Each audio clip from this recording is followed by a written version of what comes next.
Operation Ganga અંતર્ગત યુક્રેનમાં ફસાયેલા વિદ્યાર્થીઓ સ્વદેશ પરત લાવવાનું અભિયાન શરૂ થઈ ગયું છે, જેમાં પ્રથમ ફ્લાઇટ મુંબઈ ખાતે પહોંચી હતી। ત્યારબાદ ગુજરાતના વિદ્યાર્થીઓની બસમાં ગુજરાત લાવવામાં આવી રહ્યા છે। ત્યારે આ વિદ્યાર્થીઓએ પર રાહતનો શ્વાસ લીધો।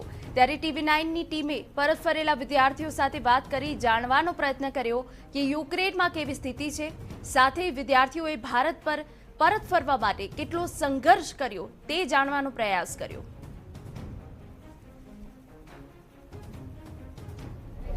યુક્રેનમાં સર્જાયેલી તંગદિલી વચ્ચે ભારત સરકારે યુક્રેનથી ભારતીય વિદ્યાર્થીઓને સ્વદેશ લાવવા માટે શરૂ કરેલા ઓપરેશન ગંગા અંતર્ગત આજે પહેલી ફ્લાઇટ યુક્રેનથી મુંબઈના છત્રપતિ શિવાજી ટર્મિનસ ખાતે લેન્ડ થઈ હતી।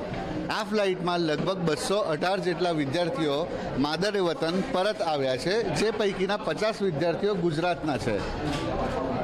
ઘણા લાંબા સમય બાદ આ વિદ્યાર્થીઓ ભારતની ભૂમિ પર પગ મૂક્યો છે અને અત્યારે તેઓ પોતાના ઘરે જવા રવાના થયા છે। વચ્ચે તેઓ હોટેલમાં જમવા માટે રોકાયા છે। આપણી જોડે ત્યાંના કેટલાક વિદ્યાર્થીઓ છે, તેમના પાસેથી જાણીશું કે કઈ રીતની પરિસ્થિતિ હતી, શું અનુભવે છે। આપનું નામ? પટેલ જયમેની। ત્યાં કેવી પરિસ્થિતિ હતી જ્યારે તમે ત્યાં હતા?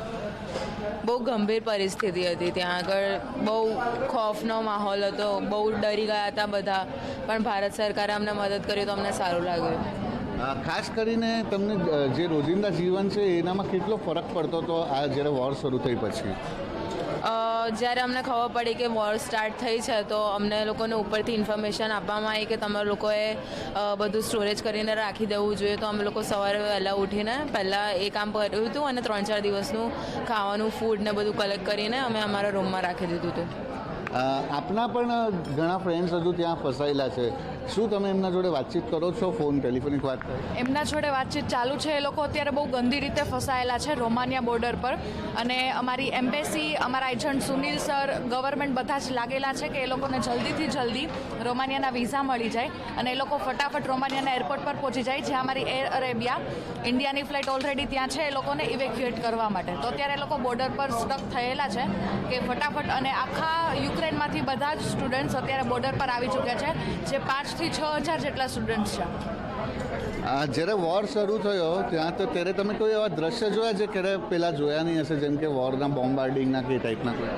नहीं, ऐसा कुछ हमें पता नहीं चला था। बाद में जब हमें थोड़े दिन बाद पता चला कि ये सब होने लगा तो फिर हमने अपनी फ़्लाइट्स कराई। फिर उसके बाद से जब ज़्यादा प्रॉब्लम होने लगा तो फिर हमारी फ़्लाइट्स कैंसिल होने लग गई। तो फिर इंडियन एम्बेसी ने हमें हेल्प की और फिर हमें प्रोवाइड कराया फ़्लाइट आने के लिए, जाने के लिए, सब कुछ। आपको क्या पहले से बताया गया था कि आप सुरक्षित हो अभी और अपने देश चले जाइए? ऐसा वॉर से पहले कुछ आपको संकेत दिए गए थे?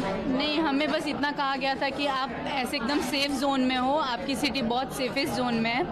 तो फिर हम वो सोच के हम एकदम थोड़ा काम थे, मतलब टेंशन उतना नहीं था। लेकिन फिर बाद में जब वो बॉम्बार्डिंग होने लगा तो हम डर गए। फिर उसके बाद से हमें इधर भेज दिया गया।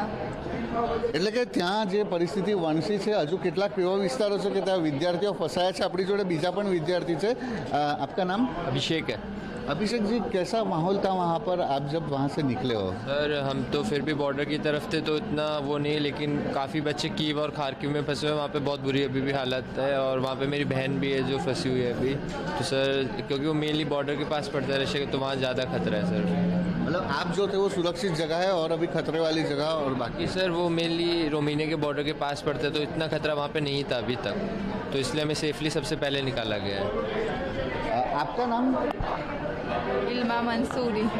कैसा माहौल है अभी? आप जब वहाँ से निकले तब आपको कैसा महसूस हुआ? वहाँ माहौल बहुत ख़राब था। वो तो गुजरात सरकार, इंडियन गवर्नमेंट ने हमें निकाल दिया। हम बहुत बहुत शुक्रिया करना चाहेंगे उनका। આપનું નામ? પઠાણ આફરીન। તમને કઈ રીતની સપોર્ટ મળ્યો છે? ઇન્ડિયન ગવર્મેન્ટ છે જેને સપોર્ટ કર્યો, કઈ રીતનો તમારા પાસે સપોર્ટ મળ્યો?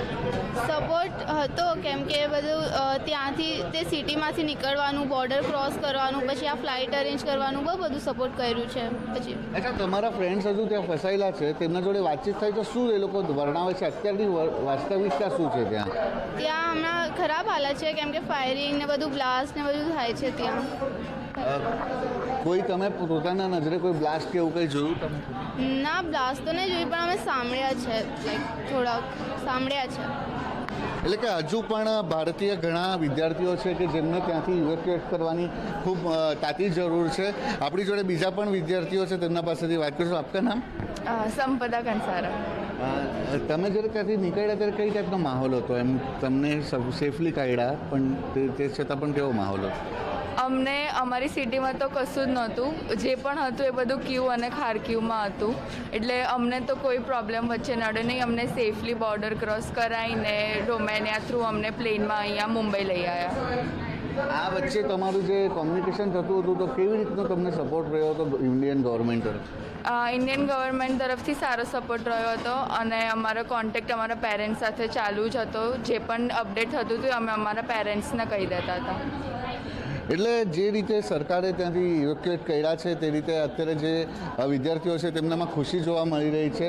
આપણી જોડે અન્ય વિદ્યાર્થીઓ છે, તેમની પાસેથી જાણીશું. તમારું નામ? કાવેરીબેન. કાવેરીબેન, કેવી રીતનો માહોલ હતો જ્યારે તમે ત્યાંથી નીકળ્યા અને અત્યારે તમારા જે ફ્રેન્ડ્સ છે ત્યાં તમને જણાવતા હશે તો કઈ રીતની પરિસ્થિતિ? અમે લોકો જ્યારે આવ્યા તો અમે તો સેફ સિટીમાં હતા ત્યાંની, પણ બીજા જે અમારા હમણાં ફ્રેન્ડ્સ છે એ બધા હમણાં બોર્ડર પર રોકાયેલા છે અને ખાસા આવા 3,000 જેટલા ઇન્ડિયન સ્ટુડન્ટ્સ હમણાં બોર્ડર પર રોકાયેલા છે કે એમને રોમાનિયા બોર્ડરથી ક્રોસિંગથી સેફ ઝોનમાં લાવે એવી રીતે. તો આગળ અન્ય મહત્વના સમાચાર પર નજર કરીશું તે પહેલા લઈએ એક બ્રેક.